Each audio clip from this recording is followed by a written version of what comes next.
It's better to leave the past behind you. Yeah. As long as we don't forget that that's what made us who we are today. Y'all know what it is. I had to dead all the using to get ahead of the losing. Why should I dread it if I can get it with music?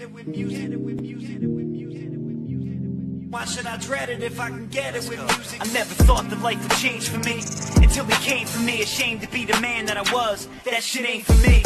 Drug my fam through the mud, aimlessly riding dirty like I ran through the mud. I used to claim to be a thug unlike the man that I was. I wasn't man enough to fight and put my hands in the gloves. It was the same for me with drugs, I couldn't handle the buzz. I was afraid to be beloved, I couldn't handle the hugs. But now my life has changed for good, I gave it all I got. Thinking to break it all harder, and for the sake of lava. John, I never thought I'd make it, now I say we gotta. Just had to make a little change and had to break a dollar. Thank you for coming out and joining me in this special edition broadcast. We're going to be talking about addictions. We're going to be talking about fentanyl, xylazine, and we're going to be addressing Narcan. Okay, guys, but we're also, we're streaming, man. We're streaming. We're going to be streaming for a couple days in a row here because we have a lot of topics to cover. There's a lot of stuff going on right now.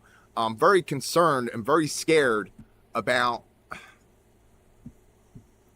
I don't know. I just don't know if we have a full picture of what's going on. So we're gonna stream this special segment about fentanyl, xylazine, and Narcan, and then we're gonna take a break, and then we're gonna come back and we're gonna stream about weather modifications and the dangers that are being imposed upon humanity as a result of that, and the upcoming forecast. And then we're gonna take a break, and then we're gonna come back and we're gonna talk about the fake news. And then we're going to take another break, and we're going to come back, and I'm going to put these pieces of this major, huge puzzle about September 23rd and all the days leading up to it together for you guys. There's going to be a little name game in here, okay? And it's going to be something that you really are going to want to be paying attention to. And I want to thank you for, I want to thank you for coming out and tuning in to something a little alternative, a little different, a little less mainstream. I want to thank you. Whichever platform you found this content at, please like, subscribe, comment. I'm looking at the comments. This is a live broadcast. Some of it is pre-recorded, but I'm here in the chats and I'm here on the microphone and I'm here in the video, okay? So I'm available to you guys, and I want to really make sure that we hammer home any issues, concerns, answer any questions. If anybody has any comments or snide remarks, we're open and willing for all that. I don't have any comment blockers on, so I'm expecting trolls. I'm expecting everything to come through. So come on in, guys, and join us in our attempt to heal, in our attempt to educate, in our attempt to move through as we recover from the state of humanity today. You ready? If I had a world of my own, everything would be nonsense. Nothing would be what it is, because everything would be what it isn't. And contrariwise, what it is, it wouldn't be. And what it wouldn't be, it would. You see? Everything would be what it isn't. What it is, it wouldn't be. And what it wouldn't be, it would. You see? If I had a world of my own...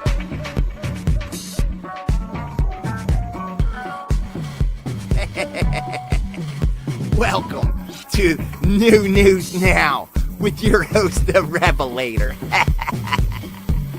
I want to welcome you to this special broadcast that's going to be going on until the end of humanity, which might be right around the corner. I mean, when else do you remember them just allowing people to go in and just take whatever they want from the stores? I mean, the world must be ending if they're just letting people take over expensive condominiums in all the major safe haven cities in America.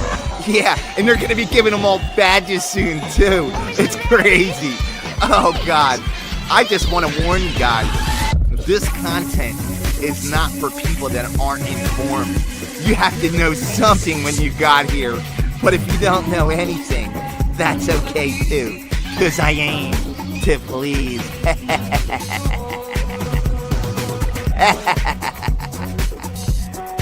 So, you know, I died twice because of fentanyl overdose. I had two, not one, count them, two near-death experiences. Two near-death experiences. How many have you had? I can't even believe I'm still alive. This is amazing. And I get to come in here and share my story with you all.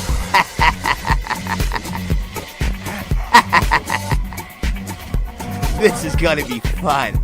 Let's start with that beautiful young man that opened up this special broadcast.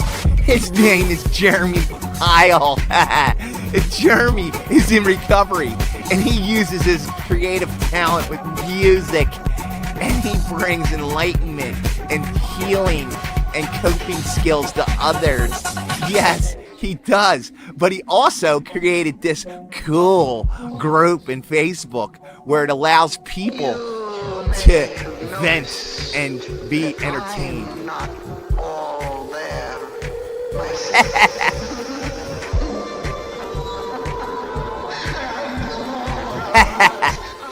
So the purpose of this group is to provide a safe, judgment-free zone for addicts and alcoholics who struggle with mental health issues and the families affected by these disorders. And there's many of them. To be able to express themselves, ask questions, and receive support. Yeah, it's a nice little close-knit private network of people that are interested in helping one another. Imagine that. that actually exists today somewhere. You wouldn't get it at a rehab or a psychiatric hospital. Trust me, I know. I've worked at them. I've never seen so many crazy people in one spot at the psychiatric hospital. There were so many crazy people, and I couldn't believe that they were paying them to help people. It was an amazing experience. It was so cool. Well, it says, he's got this thing, and it's cool, guys. You gotta go check it out, man. Changing lives by creating vibes. And there's people posting. It's great stuff. Get involved. Help others. Whatever situation that you've been through, you can do it, guys. I believe in you. God, I understand there's a lot of things that need to change in my life right now. So I figured I'd turn to you for some guidance. Teach me how to live my life, you know what I'm saying? Listen up.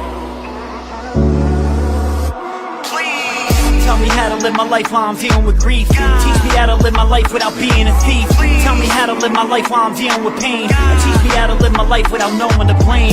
Tell me how to live my life while I'm dealing with grief. Teach me how to live my life without being a thief. Tell me how to live my life while I'm dealing with pain. And teach me how to live my life without knowing to blame. You taught me something about myself that I never knew. Self-acceptance, a new perception, a better view. A new direction, a new dimension I went into, where true reflection saw true redemption, a better you. It's true, at first I resented you, God, for taking John. Assumed the worst, your intention, it was to break a bond. But through the word and your friendship, I learned to pray to God. And if not for your intervention, would I learn a way to stop? I got retention for pain that I seem to bottle up. Gotta love, I mention your name, I don't pick the bottle up. It's that food for the soul, I'm quick to gobble up. When riled up, I'm losing control, I just pick the Bible up. It's not enough to keep going using my own will. When I gave up using, gave you control of the whole will. When I'm making music, I'm rolling with how my soul feel. Moving the same mountains I used to make out of a molehill.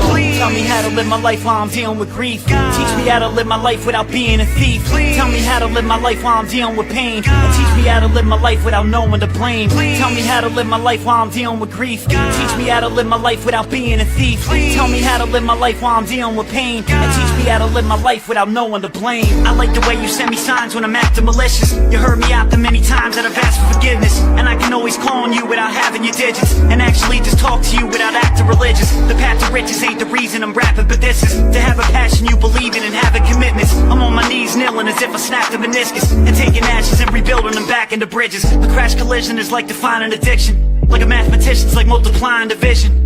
And a bad decision's like why we dying in prison. Without divine intervention, we stay confined in the system. I try to listen to the word when it's spoken and given. Through a sermon, I'm determined to go up to heaven. I've learned a nice beat, how quick I can turn to a legend. I learned when life's sweet, how quick it can turn to a lemon. I threw the dice to see a 6 and got burned with a 7. I seen a fight and how a fist can get turned to a weapon. You taught me how to see the light when I turned to confession. It taught me how to seek advice from the perfect connection. Teach me how to live my life, how to be independent. Teach me how to make amends when I see a resentment. Teach me how to make a friend when it be an investment. And let me let you run the show and I'll be the contestant. Tell me how to live my life while I'm dealing with grief. Teach me how to live my life without being a thief. Tell me how to live my life while I'm dealing with pain. And teach me how to live my life without no one to blame. Tell me how to live my life while I'm dealing with grief. Teach me how to live my life without being a thief. Tell me how to live my life while I'm dealing with pain. And teach me how to live my life without no one to blame. Yeah, I feel blessed, Lord. Keep doing what you're doing in my life, and I'ma keep moving forward every day. Big shout out to my man, Beanie, Ru J Music UK. My brother John, rest in peace, I love you, bro. Yeah. Tell me how to live my life while I'm dealing with grief. Teach me how to live my life without being a thief. Tell me how to live my life while I'm dealing with pain. And teach me how to live my life without no one to blame. No one to blame. No one to blame. Teach me how to live my life without being a thief. How to live my life without no one to blame.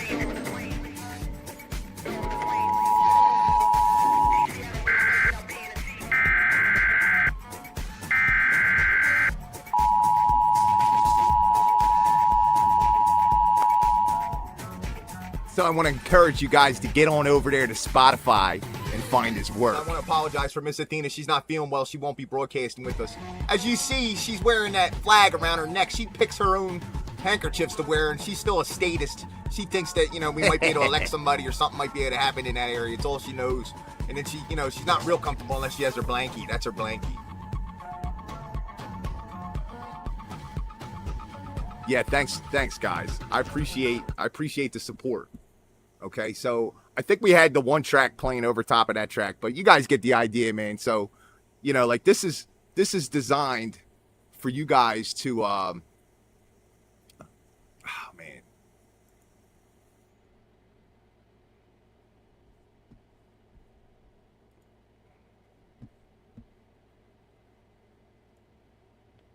Bear with me, guys. I'm working on setting some streams up, getting them straightened out. We had some technical difficulties right there.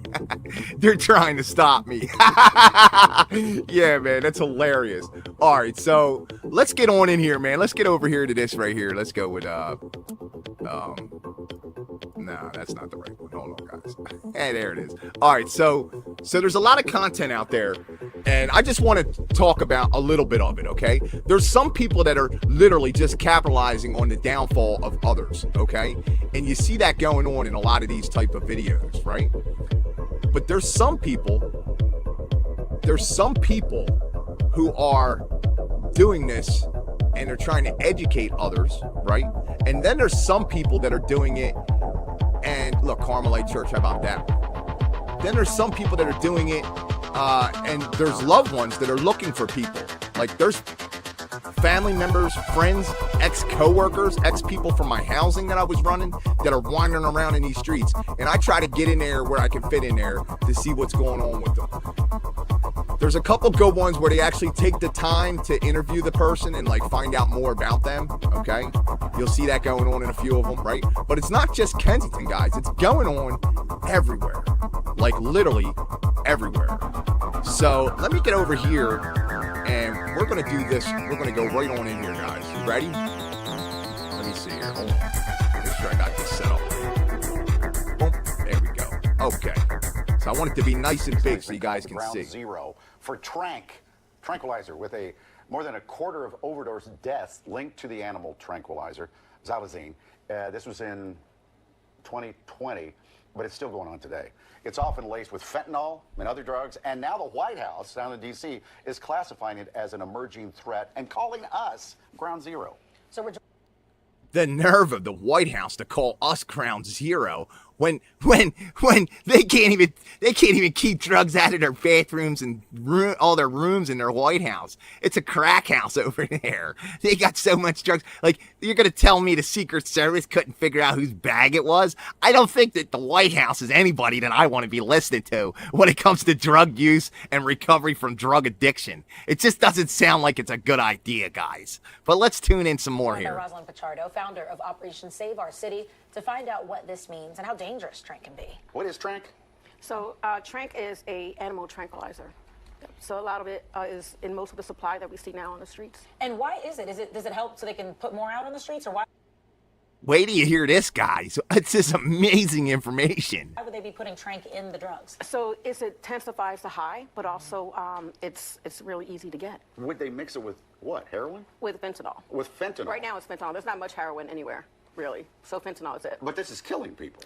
It's killing people, but also it's causing more infection than anything. More wounds, more amputation across the city. Amputations. Yeah, describe what it does if you take trank. So trank is it dilates the vein, so it causes infection if you constantly injecting, and then the wounds are horrific. Which Wow. Who would come up with a drug that was that evil? Huh? Kind of makes you wonder. Like, what are they really doing when it comes to drug manufacturing companies? Why would they give something like that to animals? I don't even understand it. sometimes leads again to infection, then leads to amputation. But why would you? Is the high that great? Well, right now the supply is so tainted, so it's just like when it was heroin, they put fentanyl. So now there's no heroin, so now it's fentanyl and xylazine. So the supply changes all the time. And they may not be knowing what they're They may getting, not be knowing. No one, I don't think anybody wants to inject trank, but I think because She don't know what she's talking about. These people are walking around specifically seeking out trank. Yeah, if it don't have trank in it, it ain't no good, dude. Don't you know? Like this lady, you could tell that she's appointed from one of those 5-year welfare plans in the city of Philadelphia and was appointed to her position. I've dealt with many like her kind before, and it has nothing to do with her ethnicity or her race or her religious beliefs or even her own opinions. What it has to do with is her lack of experience. And we're going to talk about that right now because she doesn't know shit from Shinola. it's tainted, all the supply is tainted. They don't really have Okay, it. how could you figure out if you're about to inject trank? So we This- do this have kit? xylazine test strips, which is easy to. Wow. How about that? They can't solve the problem, but they know they can test for it. So now, I don't know if you ever shot up heroin or fentanyl or xylazine before, ladies and gentlemen, but I'll tell you this much. You aren't shooting up, you ain't testing nothing. You're going to stick your finger in the bag and go, that's the one. Especially if you see your friend laid out next to you. Yeah, you chase those bags. They're the bags you want. Don't let these people fool you with this nonsense. But these test strips, man, who's making all that money? And is it a good idea to stick this foreign substance into your cap before you shoot drugs? I don't know. It might not be good. Test the drug. So it's really simple. All you do is That little thing came out. Yeah, so she, you could tell, like I said, she doesn't have any knowledge or firsthand experience herself or even in the field itself. And the reason I know that is because you see this cap right here that she's getting ready to squirt this plastic vial of water into? They actually give them out for free in the city of Philadelphia. And I'm sure many other places around the planet. They give this out for free. It's a cap, and you get this little device here that has water in it, okay? And then you can get bottled waters, and you can get fresh needles. And then you know what they do with the needles? They sell them out in the street because they're worth money to people that do care about whether they're using dirty needles or not. But at this point, I don't even think it matters anymore. Out of that packet. so no. This is just water. Oh, this is so what water. you do is you just add the water to whatever, like a cap or whatever, and then you use the drug itself, and then you dip the. You would put the trank in there? Yes, you would dip it in there, and then you would put the test strip, and within 5 minutes. Yeah, it looks like you might be wasting some. We wouldn't want to do that. You'll get a positive or a negative result. What would it turn color or It would have 2 lines on the top it's here, like a COVID test? just like a COVID test. Yeah. So Just like a COVID test. Kind of makes you wonder. They didn't even have these test strips a couple months ago. All of a sudden, they're everywhere. Everybody's got them. It's like the COVID test, the PCR test for COVID. it would tell you here is also some instructions. It'd tell you not to use it. Yeah, but the thing is like everything has trank, and that's unfortunate. Just like God. yeah, it's causing havoc in our city, Why throughout the here? country. Well, Why are we supposed to be ground zero? I'm not sure why here. I think You're not sure? Are you sure that you're not sure? Have you seen any of those videos I was just referencing prior to this broadcast here with her? Have you seen any of those downtown areas in anywhere in the United States of America right now? They're just out in the streets doing drugs like it's legal. It's crazy. It's absolutely insane. You would think that the world was ending. The cops are just letting people do it. Oh, God, their plans. Their smart cities will straighten all this out, I'm sure.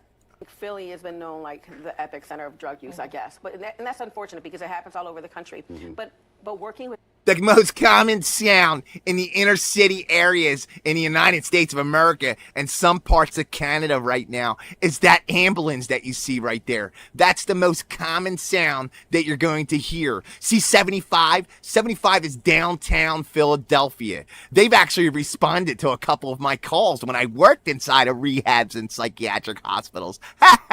Amazing, guys, that they would show that. But did you see all the litter? Let me go back here and just back this up just a little bit. Okay, you see that right there? That's a used needle piece right there. The whole entire neighborhood is littered with needles like that. But now I can tell you that there's people that go down there to clean these up. Most of them are recovering addicts. Yeah, they're part of the solution. Yeah, we're going to talk about them soon. been known like the epicenter of drug use, I guess. And that's unfortunate because You guess. it happens all over the country. But working with agencies like the DEA and outreach workers allows. That's the wound.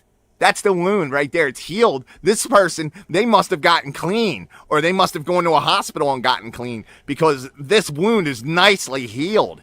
I've seen terrible, terrible infestations and wounds that were outrageous, guys. Outrageous. Us to really trust each other and relay the information of what's happening and what Xylazine is doing.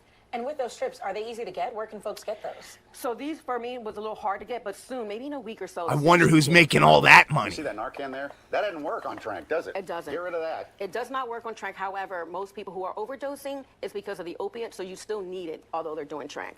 So Okay. this would combat the symptoms of Narcan. overdoses, but not Yeah, Trank. we're going to stop right here because we need to talk about Narcan for 1 minute, okay? Now, this is the situation, guys, and I want you guys to really, really, really pay attention here, okay? Anytime you see this amount of pushing of anything through this box that you're watching me on, be very, very cautious. There are 3 things I want to go over with you. Some vital statistics on opioids that demonstrate why this is such a critical issue, how to recognize and I think we respond know to that part. opioid overdoses with 5,906. And They just give know that these all out numbers everywhere. are a snapshot in time. In Sacramento County, just this year so far, has lost 115 due to fentanyl and 700. At the height of the pandemic, we lost almost 300 people in the city of Philadelphia. You heard ambulances going all day long, picking up people that were overdosing. It was horrific. Nobody was stepping in or intervening and trying to stop it. And 14 since 2018. I just want to share with you a wonderful resource. It's the So thing now she's as going to well show you as how in the you moment. use it. Can be pretty panicky. Pay And so you know attention, that on the kids. front flap of each box, there are instructions, really simply put, 1, 2, and 3. And so the first might step have to here do this is for gonna someone be you know. seeing if this person is responsive. And a telltale sign of an opioid overdose is suffocation and unresponsiveness. And so we're looking for labored breathing, pale, ashen skin. There's not enough oxygen getting to the blood. And so their lips and their fingernails could be turning blue. And also, Basically, they overdosed. so if you see that they have pinpoint pupils when you open up their eye. Seeing if someone is responsive enough, it's really easy to do the sternum knuckle rub. So where you rub your knuckles on their sternum to stimulate. You have to do that hard, too. It usually works. It brings people right out of it. And then you don't even have to use this crummy drug. them, or you can yell their name and they're not responding to you. This is a good time to administer the Narcan. And once you've determined they're unresponsive, you'll go to the package, open up the Narcan, take the nasal spray. You can hold it in your hand like this, and you press the button all the way down, putting the applicator into either one of their So easy. Even a child could use it. But we're going to break this down some more. nostrils. It doesn't matter, whatever your preference is. Don't feel like you have to jam this all the way up their nose. It can only fit halfway up several people. You really just want to get the tip in there to be able to spray the naloxone. So let's just keep going, guys. Today marks International Opioid theme Awareness here. Day. It is the world's largest annual campaign to end overdose deaths. Today, a campaign comes as the overdose reversal drug Narcan will soon be sold over the counter. The FDA. Yeah, it's not free anymore. They're just selling it. We are looking at the medication you can now get over the counter that could save. Over the counter. Pharmacies are preparing to make naloxone more accessible. That's a drug commonly used to reverse overdoses. They want everybody to have it. We're going to talk about it more in detail in a few minutes. What do we need? Now, the America's favorite doctor, Dr. Jed. There's some medical news that we need to talk about. Narcan All right, so you is get going to it, be in right? stores Do you next get week. it? Well, let me tell you Over something. the counter without a prescription, the brand name, the generic. Let me tell you something. Where I lived outside of the city of Philadelphia, where I lived outside of Philadelphia, there was this area called Upper Darby, and this guy named Chitwood ran it. And guess what he did? He gave permission to his officers to administer this to anybody without their permission. Yeah, it's groundbreaking. No other time in the history of humanity has we been forced to take something against our own free will. Yeah, imagine that. Look, I'm not saying you shouldn't want to save somebody's life, but you know, Narcan wasn't always an option. There was other ways. And the reason why I speak so highly against it is because I've worked in the field. Yeah, I've worked in the field. And I know that you don't have to use Narcan.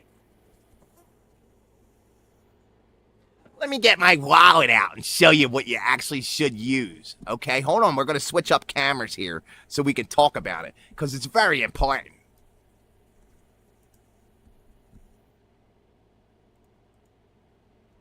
Yeah, so I hope you guys are having fun with this because I'm having a little bit of fun. I'm trying to keep light on the subject, but I am in recovery, guys. This was me. I'm talking about me when I'm talking about this stuff. And I'm talking about Narcan because specifically Narcan, when it was administered to me, when I did not have drugs in my system, okay, what it did to me is I had an allergic reaction to it. And I had neurological damage that lasted for 6 months. 6 months of neurological damage as a result of being Narcaned against my will. Okay? Now, like I said, I've worked in the field, guys. The sternum rub is always a good solution. If you know for a fact that the person's never had any adverse reactions to this, then this could be an option. But always exhaust all the normal options first. I always do. Okay? So you have the sternum rub, and then you have this device here. This is a facial guard so that I can administer CPR to somebody without having to exchange bodily fluids. That's for their protection and mine, right? Guys, something's not right with this. I had bad results utilizing this, okay? And I'm putting the warning out there now. Anything that's this readily available, just like those test strips, anything that's this readily available, and now they're making people pay for it, right? Anything that's this readily available should be really scrutinized and looked into, especially considering the fact that police officers, fire, paramedics, EMS, your average Joe on the street, other addicts have the right and ability to just go up to you and administer this to you without your consent, without having any knowledge of your medical history, any knowledge of any possible allergic reactions you may have. And it's not any more effective than sternum rubs and breathing for the person. Okay, I did have to use Narcan on one person out of about 7 revivals. Okay, and the only reason I utilized it on them is because it was the safest option for all involved. Considering the location, we were in the heart of Kensington, and I had a lot of people around me, and I was responsible for a lot of people's safety. And when this occurred, I sprung into action mode, where I was interested in just helping that person no matter what. I tried the simple things immediately. I didn't reach for my breathing plastic barrier, my breathing barrier, because if I would have done all that, then other people would have gotten involved, and I didn't want to draw attention to the situation. So I myself am guilty of utilizing it on people against their will, and I regret it. I wish I could go back and do it differently. But I've also revived people without it many times. So, you know, with that being said, I hope you guys get something out of this episode.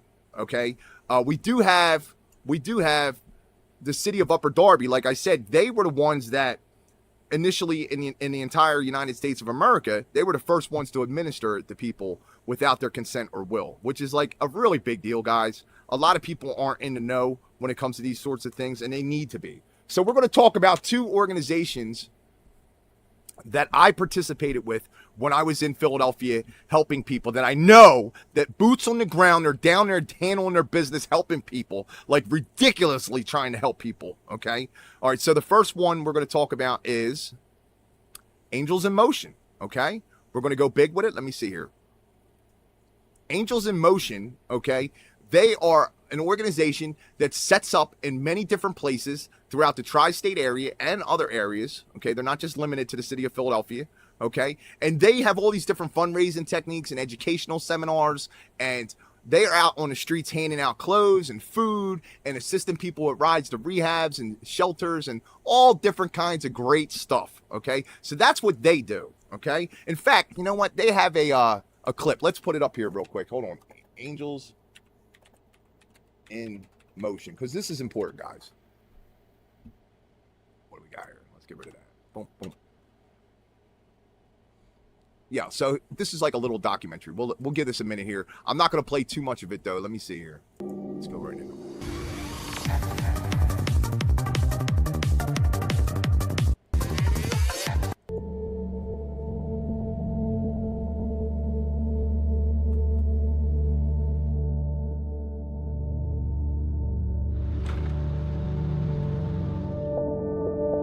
What I really like is how they keep the dignity of the addicts.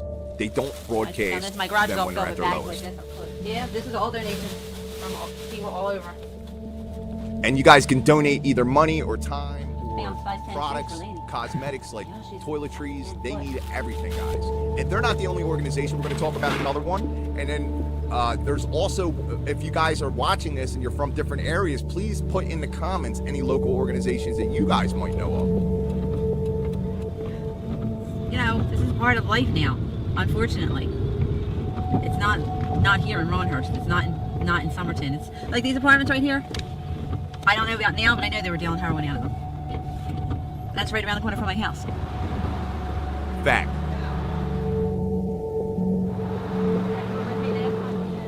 Beautiful group of people, guys. They even paid some of the rent for 1 or 2 of the people that were involved with my house. Amazing. Bad snowstorms. Been down here in the rain. Yeah, they're out. They're about. They don't want to be sick. They're going to use. So, you know, if you can give them something dry to put on and warm shoes and socks in this kind of weather when it's bad, it helps them out. They're asking how many people I think are in Kensington, like homeless and addicted and having problems, and I said there's thousands. You know, in the beginning I thought it was hundreds. I said, but every time I go, I might run into like 10 to 15 of the same people, but I always take anywhere from 40 to 60 bags with me. I come back with no bags. See how they keep the dignity. The dealers aren't on the avenue, which that's why I tell everybody, like, stay here. It's safe. You know, you start going back. Some of the dealers look like they're homeless, and they do that on purpose. You know, then the cops won't bother them. Nice to meet you. How are you? I guess, yeah. Did I meet you? Like that, okay? Takes donations in any kind of way, even your time. You go down there on Thursdays and you help give out the stuff. She's had different types of, you know, like, not contests, but, you know, different types of benefactoring situations where the children that have parents that were involved with drug use, okay, receive special days and trips in limos and trips to the ballpark and all kinds of other stuff, man. What a fine young lady. What a fine organization. You guys, if you're going to donate to anybody, please try to donate to her. Look, see, this is her Cash App right here. If you guys, like, take my word for it. I don't lie, guys. I don't lie. Okay, I was down there in the trenches with this organization, and she had people that were in recovery. She allowed us to be involved. She had other people that were in recovery, early recovery. She was involved with recovery houses, and she works in the field now. And I don't want to get into all that, but she's a great person, and this organization is amazing, guys. Please get involved.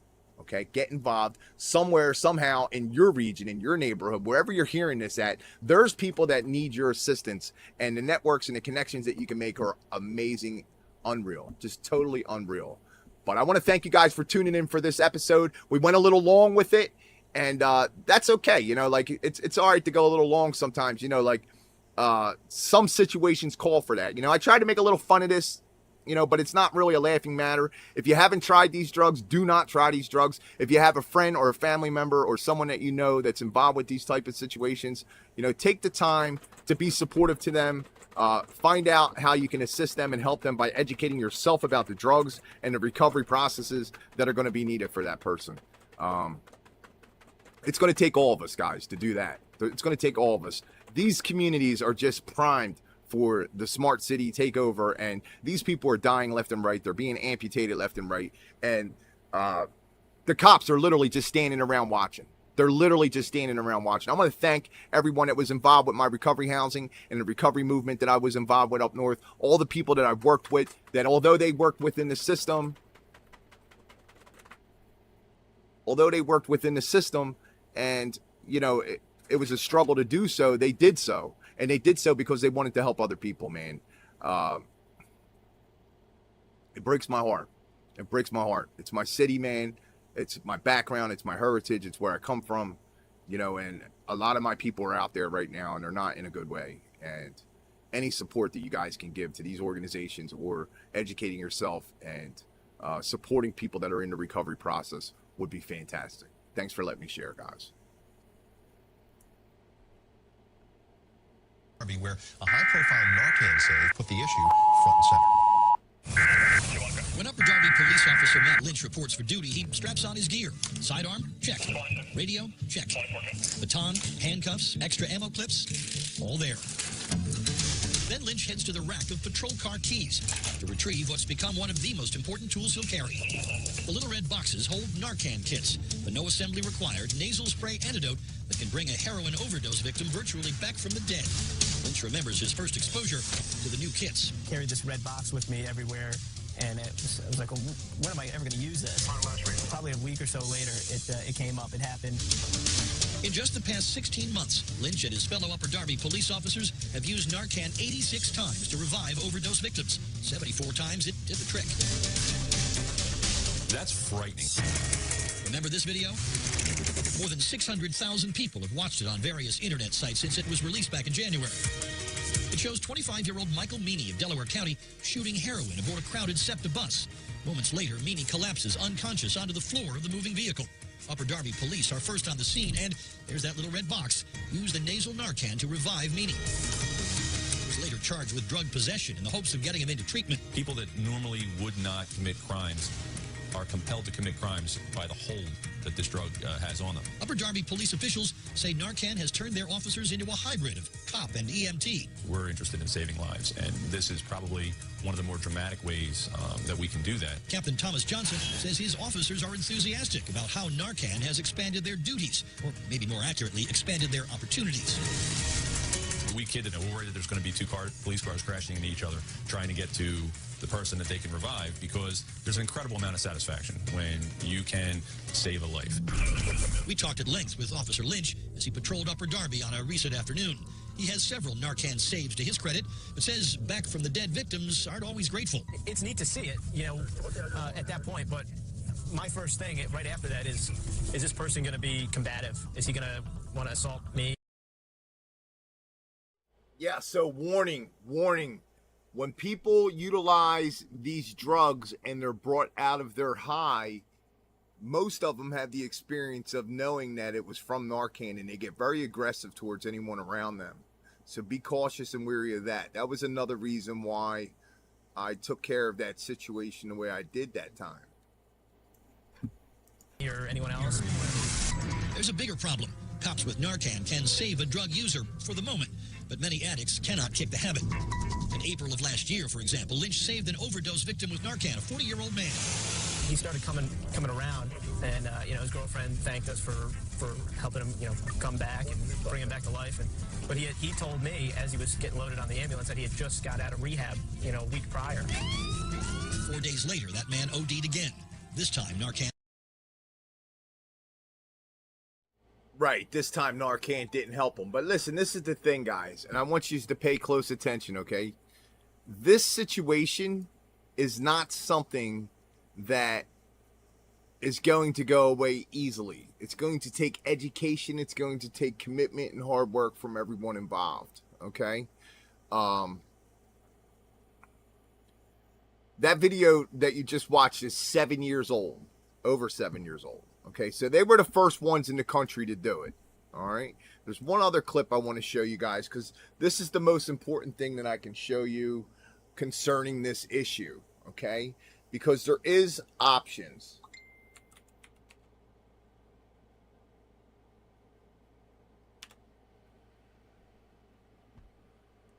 Before you begin, you want to survey the scene for things that can make the scene unsafe. If you're outside of a building, that could be traffic, it could be an active stabber, active shooter incident. If the scene is not safe, you will not approach. You will go ahead and call 911 from a safe distance. However, in our instance, we're surveying the scene and everything is safe. Now we need to check for responsiveness. So we're going to go to the victim's shoulder and we're going to say, hey, hey, are you okay? Are you okay? We're going to tap and we're going to shout. We're just not going to shout because the person could be deaf. And I really want to try to stimulate this person because I don't want to be compressing on their chest if they don't need it. So I'm tapping and I'm shouting and the person is non-responsive. At this point, if you're in the hospital, you can go ahead and press the code button. If you're outside of a hospital system, you're going to go ahead and call 911. 911 is going to be asking you, what's the emergency? You have a person who's not responsive. That doesn't mean that they're dead. If someone's blood sugar is low, if they've overdosed on drugs, they would be non-responsive, but you'd still see chest rise and fall. Or if you're a healthcare professional, you'd still be able to feel a pulse. And so in our instance for CPR, we're feeling for the pulse with our index and our middle finger. We're feeling on the carotid artery on the side nearest us, and we're watching for chest rise and fall. If you're old school, yes, you're putting your ear to their face, but I promise you, that's not really necessary right now. All right, so 2 fingers, carotid pulse, licking for chest rise and fall, 10 seconds max. That's right, you get 10 seconds to decide whether or not you need to render aid. There's a breath that's called an agonal breath. It's more like a gasp. If there are no signs of life and the person lets out air, you are to assume that this person's in cardiac arrest because an agonal breath is a precursor to cardiac arrest. And so now one's on the phone, I'm telling them that there's no breathing, there's no pulse. They're going to ask, do I have an AED? And in our case, we have our trainer here, so yes, we have an AED. We're going to start high quality CPR. And it now begins with chest compressions. Whenever you think of ABC, airway, breathing, circulation, you want to focus on the airway as long as the person still has a pulse. But once your victim is pulseless, our job is to focus on high quality chest compressions. We need to circulate that oxygenated blood to the brain. Whenever someone's heart stops, the oxygen doesn't leave their system. It's still there, it's just not moving. They have residual oxygen. So your goal is to start those chest compressions quickly. The new priority is CAB, circulation, airway, and then breathing. If you think about 10 years ago, the American Heart Association came out with guidelines which said that you can just do hands-only CPR, which means that you wouldn't have to put your mouth on the victim's mouth. Whenever the advanced professionals arrive, they're usually going to come with equipment and then they can take over the breaths. But for our purposes today, I do have a pocket mask with a one-way valve, and we're going to use this to simulate our breaths. So here we go. As far as our chest compressions are concerned, whenever you're compressing on the chest, what I like to say is don't compress on the throat and don't press on the very end of the breastbone. That's the xiphoid process. Pretend the victim has a perfect nipple line. I do want to say that if you're going to do the sternum rub, right at the center point where, I put my arrow on there so you guys can see, right here at the center point here where the breasts come together, okay, and that center region right there, you'll feel there's a little notch in there. That's the sternum. Okay, you got to take your knuckles like that woman showed in that video, and you got to rub your knuckles into that sternum area, and usually it brings them too. If you're not, if it doesn't, do it a little harder, like, because maybe you're not doing it hard enough. So yeah, there's that. So and you're going to place the heel of your hand in the center of their chest.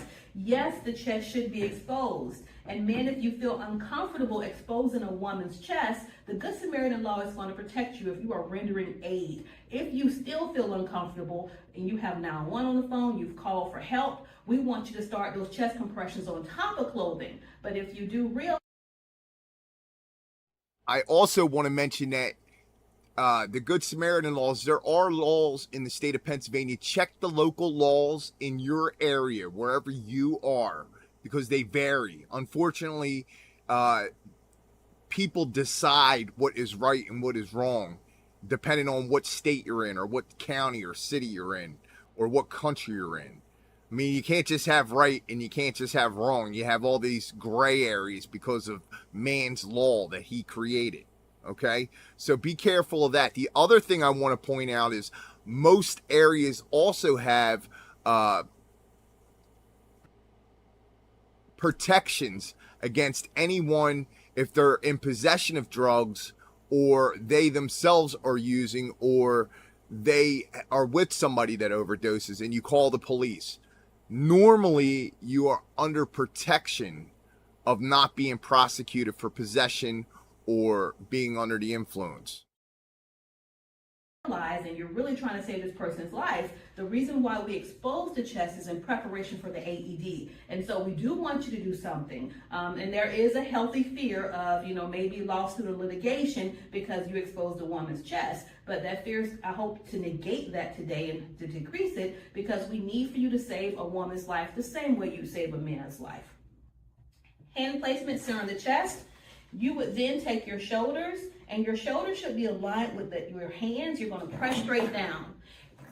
Lock your elbows. When you compress deeply enough, which is 2 inches, for our mannequins, you're going to hear a click. A human, you're going to feel resistance, and that resistance is a rib, and unfortunately, or the breastbone. We may have to sacrifice this breastbone right now in order to get to the heart. That's the body's natural protective mechanism. We have the rib cage and the sternum there for a reason. However, if I'm trying to save someone's life and trying to compress on their heart in order to circulate blood, I may have to go ahead and press deeply. And depend on the size of the person, okay? We said 2 inches, but if the side view of that person's chest is larger because they're obese, you have to bring that chest in 1/3 of the way. So depending on the size of the person, the more you may have to compress. But then we have an average size person here, we're going to compress 2 inches.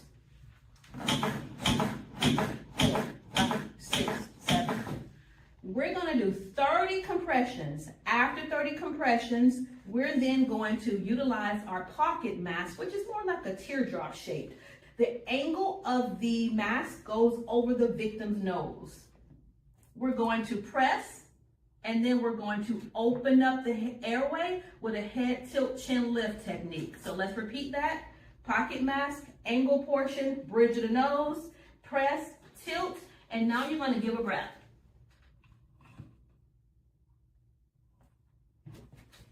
Repeat it and follow it by a second breath. So after 30 compressions, you give 2 breaths.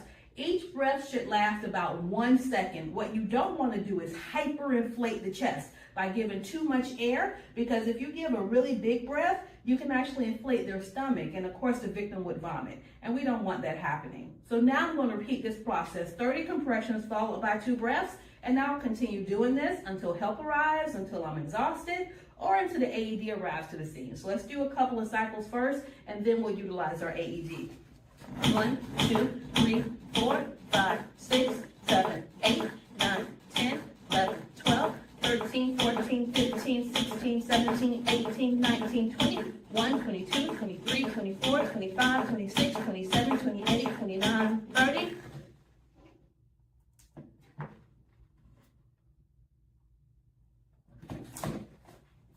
One, 2, 3, 4, 5, 6, 7, 8, 9, 10, 11, 12, 13, 14, 15, 16, 17, 18, 19, 20, 21, 22, 23, 24, 25, 26, 27, 28, 29, 30.